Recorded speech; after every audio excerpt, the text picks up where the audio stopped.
நானும் பார்த்துக்கிட்டே இருக்கிறேன், சும்மா அவன் எவன்னு சொல்லி பேசிக்கிட்டு. என்ன இது மரியாதை இல்லாத ஒரு பேச்சு? என்னதான் ஒரு ஊழியக்காரனா இருந்தாலும், மற்ற ஒரு ஊழியக்காரனை வந்து அவன் அவன் நீ வான்னு சொல்லி பேசலாமா? எவ்வளோ பெரிய ஊழியக்காரன் வேணாலும் இருக்கட்டுங்க.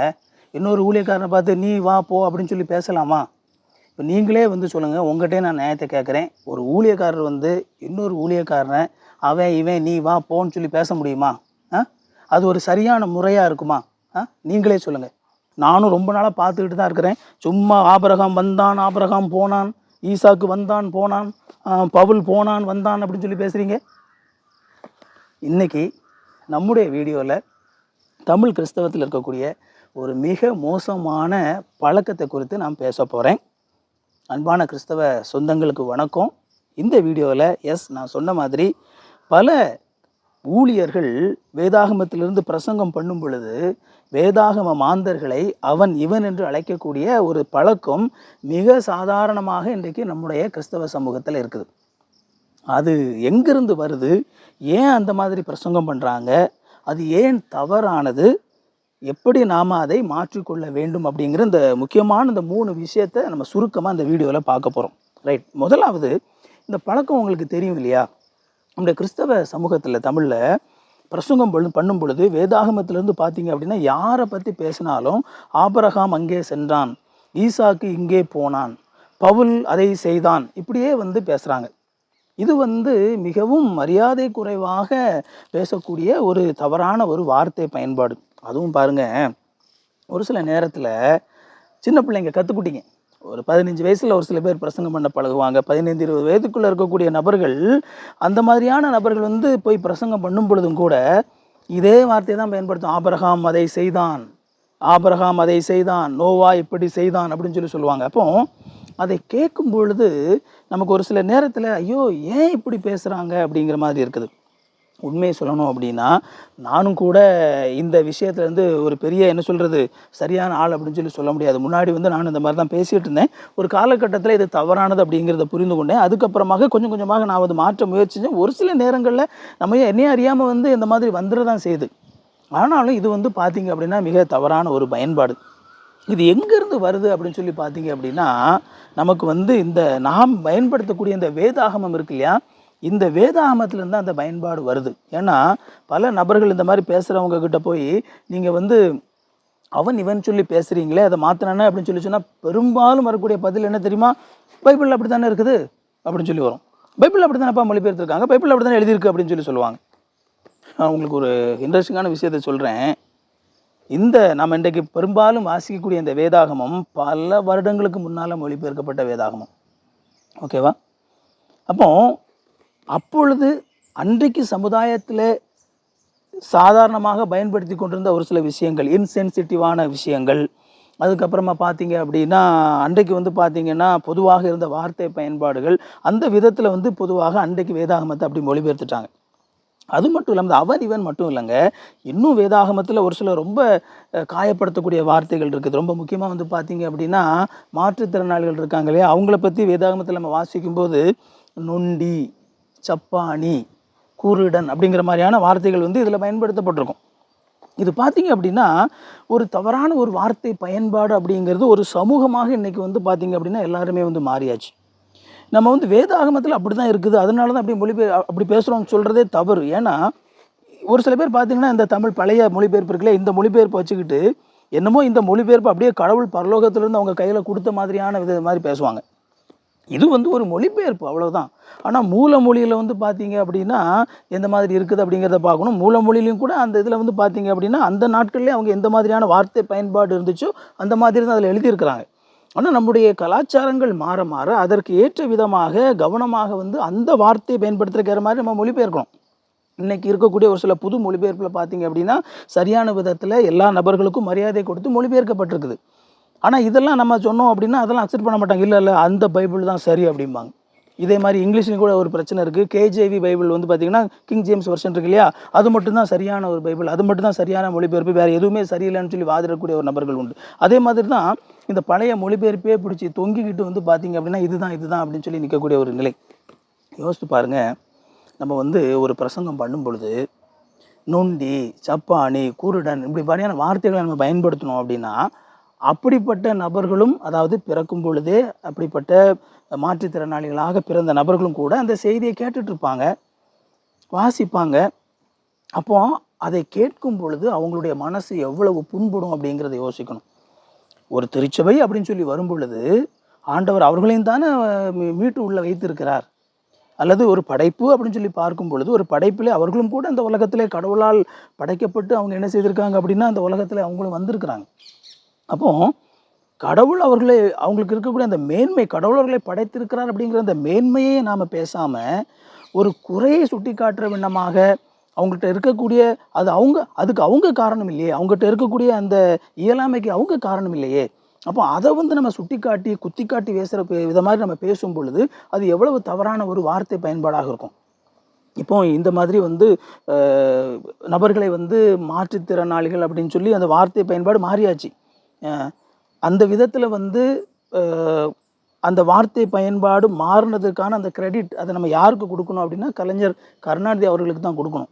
ஏன்னா அவங்க தான் இந்த வார்த்தையெல்லாம் இப்படி பயன்படுத்தக்கூடாது, இது தவறான ஒரு வார்த்தை, அவர்களுடைய ஊனத்தை சுட்டி காட்டக்கூடிய ஒரு வார்த்தை, நம்ம அதை பயன்படுத்தக்கூடாது, மாற்றுத்திறனாளிகள் அப்படிங்கிற அந்த வார்த்தையை நாம் பயன்படுத்தணும் அப்படிங்கிறத அவங்க தான் என்ன செஞ்சாங்க அப்படின்னா எல்லா இடத்துலையும் அதை செய்ய வச்சது. அது மட்டும் இல்லாமல் அந்த அலி அப்படின்னு சொல்லி ரொம்ப ஏளனமாக அந்த நபர்களை பேசி கொண்டிருந்த நிலையில் அப்படி சொல்லக்கூடாதுங்க. அது பார்த்திங்கன்னா அவங்களுடைய உடலில் இருக்கக்கூடிய ஒரு பிரச்சனை. அப்போ அவங்களுக்கு திருநங்கை, திருநம்பி அப்படிங்கிற இந்த வார்த்தை பயன்பாட்டையும் பார்த்தீங்க அப்படின்னா அன்றைக்கு தமிழ் சமூகத்தில் கொடுத்தது அவர் தான். அப்போ நாம் என்ன யோசிக்கணும் அப்படின்னா, ஒருவேளை தமிழ் கிறிஸ்தவ சமூகமாக நாம் இதை தவறானது, இப்படி நம்ம பயன்படுத்தக்கூடாது அப்படின்னு சொல்லி நாம் இந்த வார்த்தைகளை மாற்றியிருந்தோம் அப்படின்னா அந்த பெருமை நமக்கு கிடைச்சிருக்கும். ஆனால் பாருங்கள், நாம் அதை செய்யலை. அப்போ அவர் தான் அதை செய்திருக்கிறப்ப அதற்கான பெருமையை நம்ம அவருக்கு தான் கொடுக்கணும். ஆனாலும் இப்போமாவது நம்ம என்ன செய்யணும் அப்படின்னா நம்முடைய இந்த தவறான வார்த்தை பயன்பாடை நம்ம மாற்றிக்கணும். அப்போ வேதாகமத்தில் நாம் பிரசங்கம் பண்ணும் பொழுது அவன் இவன் அப்படின்னு சொல்லி பேசுகிறத தவிர்க்கணும். நான் எங்களுடைய திருச்சபையில் ஒரு சில இலங்கை தமிழர்கள் வருவாங்க, இலங்கை தமிழர் பின்னணியிலேருந்து வரக்கூடியவங்க வருவாங்க. அப்போ அவங்க அந்த குடும்பத்தை நான் முதல்ல சந்தித்த போது எனக்கு பார்த்திங்கன்னா ஒரு மிகப்பெரிய ஒரு அதிர்ச்சியும் ஆச்சரியமும் காத்திருந்தது. என்ன தெரியுமா? அவங்க தங்களுடைய வீட்டில் எல்லாரையுமே வாங்க போங்கன்னு தான் மரியாதையோடு அழைக்கிறாங்க. அதாவது வீட்டில் சின்ன பிள்ளைங்க இருப்பாங்க இல்லையா, அந்த சின்ன பிள்ளைங்களை கூட அவங்க தம்பி வாங்க போங்க அப்படின்னு சொல்லி அப்படி தான் சொல்கிறாங்க. அது மட்டும் இல்லாமல் கணவன் மனைவியை எப்போவுமே வாங்க போங்கன்னு தான் சொல்லுவாங்க இலங்கை தமிழ் மக்கள் குடும்பத்தில். எனக்கு அந்த ஆச்சரியம், அதை முதல்ல கேள்விப்பட்டப்போ எனக்கு ஆச்சரியம்னா தாங்க முடியாது. ஏன்னா நமக்கு அது கம்ப்ளீட்டாக ஒரு அந்நியப்பட்ட ஒரு விஷயமா இருக்குது. ஏன்னா நம்ம வீட்டில் சின்ன பிள்ளைங்கள டேய் வாடா போடா அப்படின்னு சொல்லுவாங்க, திருநெல்வேலியில் வாழ போல அப்படின்னு சொல்லுவாங்க. அது பொதுவாக குடும்பங்களில் மனைவி கூட கணவனை வாங்க போங்க அப்படின்னு சொல்லி மரியாதையோடு கூப்பிடுவாங்க. ஆனால் பெரும்பாலான குடும்பங்களில் கணவன் மனைவியை பார்த்தீங்க அப்படின்னா நீ வா போ அப்படின்னு சொல்லி தான் பேசுகிறது. ஆனால் அங்கே பார்த்தீங்க அப்படின்னா சின்ன வயசுலேருந்தே அவங்களுக்கு அந்த ப்ராக்டிஸ் இருக்கிறனால அவங்க எல்லாரையும் வாங்க போங்க அப்படின்னு சொல்லி ஒரு மரியாதையோடு அதை கூப்பிடும்போது நமக்கு உண்மையிலேயே அது கேட்குறதுக்கும் நல்லா இருக்குது, அது ஆச்சரியமான ஒரு விஷயமா இருக்குது. அப்போ சின்ன வயசுலேருந்தே நம்ம அதை ப்ராக்டிஸ் பண்ணும்போது கண்டிப்பாக நம்மளால் எந்த ஒரு தயக்கமும் இல்லாமல் இதை பயன்படுத்த முடியும் அப்படிங்கிறது தெரியுது. அப்போ அதனால தான் சொல்கிறேன், இப்போ நம்ம வேதாகமத்தில் நாம் நீ வா போ அவன் இவன் சொல்லி பேசக்கூடிய இந்த பழக்கம் நாம் கொஞ்சம் கொஞ்சமாக மாற்ற வேண்டிய ஒரு பழக்கம். அதே மாதிரி தான் இந்த மாற்றுத்திறனாளிகள் அவங்க இப்போ நம்ம பேசும் பொழுது ஒரு பிரசங்கம் பண்ணும் பொழுது நாம் தேவையில்லாமல் ஒரு மனிதருடைய மனதை நம்ம புண்படுத்தக்கூடிய ஒரு விதமாக, நமக்கு முக்கியமாக அவங்களுடைய ஒரு இயலாமையை நாம் ஏளனம் செய்யக்கூடிய விதமாக அதை பயன்படுத்துறது அப்படிங்கிறது மிக மிக தவறான ஒரு பயன்பாடு. அதனால் நான் உங்களை அன்போடு கேட்டுக்கிறது என்ன அப்படின்னு சொல்லி பார்த்தீங்க அப்படின்னா, கொஞ்சம் கொஞ்சமாக நம்முடைய இந்த வார்த்தை பயன்பாடுகளை மாற்றுவோம். முக்கியமாக நம்முடைய வேறு மொழிபெயர்ப்புகளை நம்ம கொஞ்சம் வாசிப்போம். ஏன் அப்படின்னா இப்போ இதில் அந்த பிரச்சனை மட்டும் இல்லை, பல இடங்களில் பார்த்திங்கன்னா இன்றைக்கி இருக்கக்கூடிய பிள்ளைங்கள் அந்த தமிழை வாசிக்கும் போது அவங்களால புரிந்து கொள்ள முடியாத பல வார்த்தைகள் இதில் இருக்குது. நமக்கு புரியுது, ஒரு 40 வயசுக்கு மேலே உள்ளவங்களுக்கு புரியும். ஒரு 20 வயசு அதுக்குள்ள பார்த்தீங்க அப்படின்னா என்ன வார்த்தைன்னே அவங்களுக்கு புரிய மாட்டேங்குது. ஈவன் ஒரு சில எழுத்துக்கள், இதை பழைய இந்த ஊ மாதிரி போட்டு அப்படி எழுதுவாங்க இல்லையா, லையெல்லாம் போடும்போது அதெல்லாம் கூட பார்த்தீங்க அப்படின்னா அவங்களுக்கு அது என்ன எழுத்துன்னே தெரிய மாட்டேங்குது.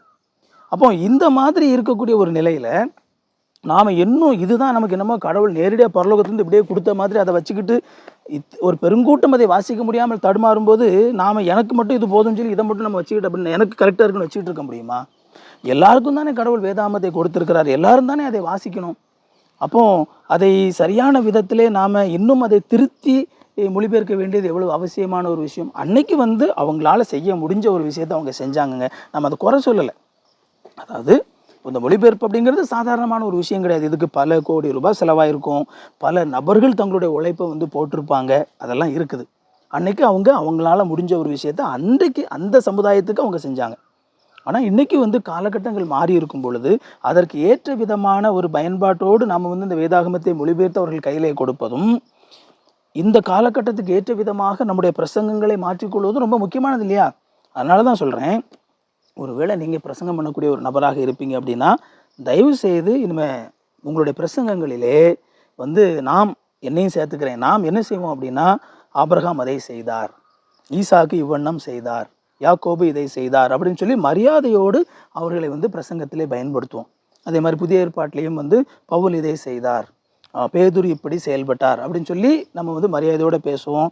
அதே மாதிரி மாற்றுத்திறனாளிகளை பற்றி பேசும்பொழுது மிக கவனமான வார்த்தைகளை நம்ம பயன்படுத்துவோம்.